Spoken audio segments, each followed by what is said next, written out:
Grüß, willkommen in einem einer Fragens video. Welcome to another exciting video, in this case episode 28 of my Star Trek The Original Series Timeline Analysis series of videos.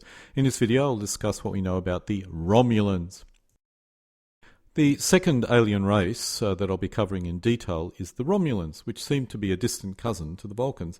I have significantly less information about the Romulans, with only 2 episodes with useful information, but we can use the Vulcans as a template.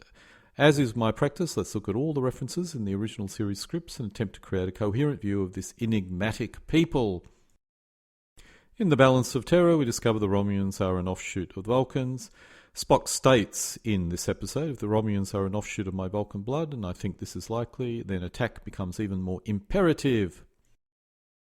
A good question to ask is, if the Romulans are an offshoot of the Vulcans, when did the Romulans leave Vulcan? I would have assumed it would have occurred during the period of war in order to allow all records of this event to be lost, basically in the type of Serac or just before. If the Romulans had a primitive space drive, which took many years to arrive at Romulus, then they could have arrived there in 400 AD. This gives the Romulans about 1600 years to colonize and populate their primary planet and then start expanding into space, meeting the humans' expansion, which of course results in war.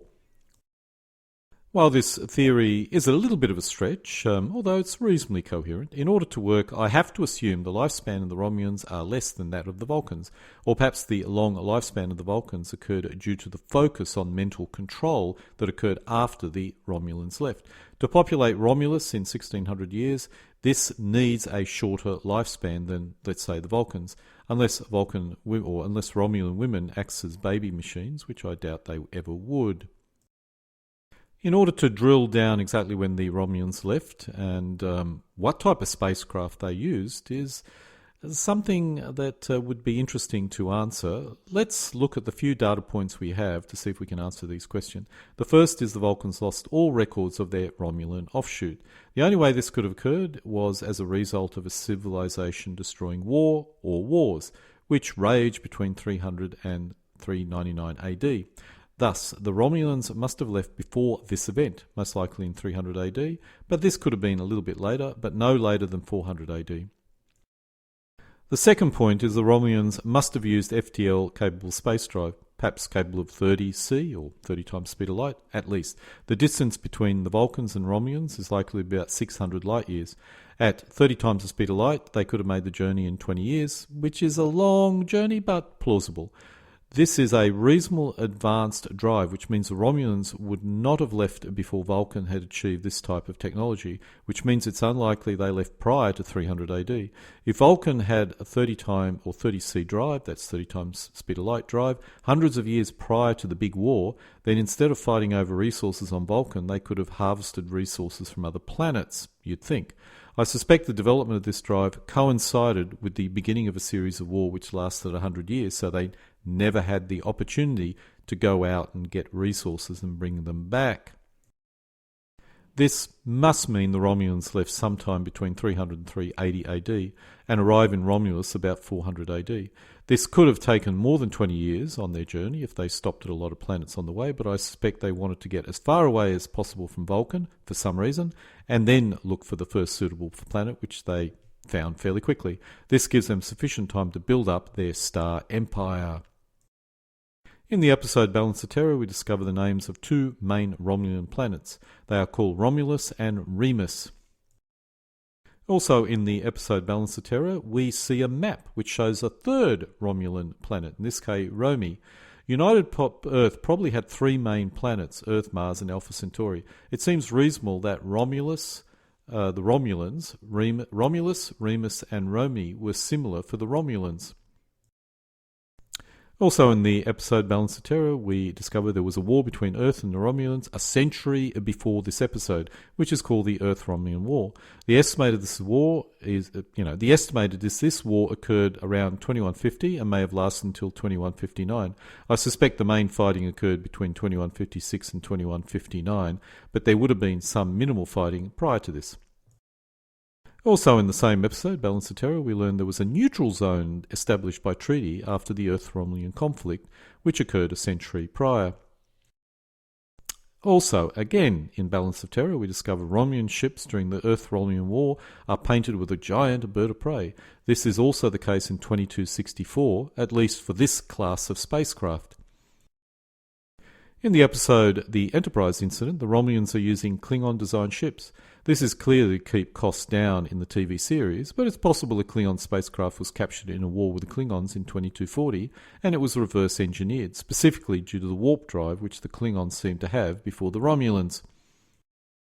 In the episode The Deadly Year, we learn the Romulans do not take captives, which may be one reason why neither side ever saw each other in the Earth-Romulan War. The Earth troops fought to the end, and so did the Romulans.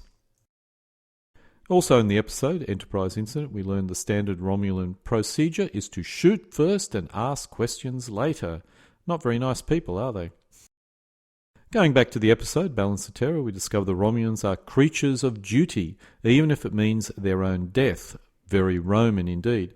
Actually, this could be the way the Romulans overcame their violent nature, using the concept of duty rather than what the Vulcans did, which was to do with logic. Interesting thought, but one that I'm not going to be drilling down into too much detail here because it's only something I realised now as I was recording this video. In the episode The Enterprise Incident, we learn the sense of Romulan duty includes doing something which would cause their own deaths. Also in the episode The Enterprise Incident, we learn the Romulans share the combined Romulan-Vulcan history of obedience to duty. Also in the same episode, The Enterprise Incident, we discovered the Romulan execution of state criminals is both painful and unpleasant. The Romulans have a tradition called right of statement if they're going to be executed. Spock is aware of this tradition. How, I have no idea. Perhaps it's a copy of a Vulcan tradition. Also in the episode Enterprise Incident, we see Kirk, a human, is able to knock out a Romulan, indicating the Romulans lack the strength and stamina of the Vulcans. Also in the Enterprise Incident, and incidentally, most of our references to Romulans really are centred around 2 episodes. Anyway, putting that to one side, we learn in this episode that when using a transporter, Romulans and Vulcans appear to read almost exactly alike, but there is a slight difference, biological obviously. Clearly the two races did diverge, I suspect because of the philosophic training which Surak implemented after the Romulans left, but there is also a slight biological difference, but not a particularly great one. Going back to our other episode, Balance of Terror, Earth believes the Romulans to be warlike, cruel, treacherous, and only the Romulans know what they think of Earth. Yes, we're back to mating. The Romulan women are apparently very different to logical Vulcan women. I assume they like rough sex, perhaps? Star Trek fan service, I suppose. One point about this, in my analysis of the Vulcans, a nurse chapel seems to indicate Vulcan males typically engage in rather rough mating practices, so perhaps there is really very little difference here. Luckily for us, we'll never see an episode which covers this in any additional detail, I hope. Anyway, this bit of information or tidbit comes from the episode The Enterprise Incident. Let's now unpack all these script references to see if we can get a coherent history. We have very little information about the Romulan history apart from the fact they left Vulcan a long time ago.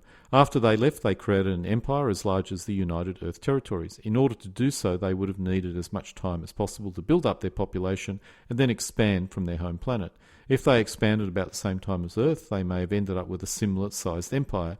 However, they lacked friendly allied races to assist them in the war, and as a result, their advance was checked by the Earth forces. The Earth forces did have some friendly allies. Maybe this is what made the difference in the war. It's difficult to know. As Kirk was able to physically knock out a Romulan, and the Romulans do not have the same mental powers of the Vulcans, both races are very different in abilities. They do share their duty and loyalty, so there are some common elements, but they clearly lack the mental discipline. That is, the Romulans lack the mental disciplines of Surak's philosophy, which must be the main reason why they are different in terms of their abilities. The best example is the Romulans have interrogation techniques, which would not be effective against Vulcans, which I have to assume are effective against Romulans.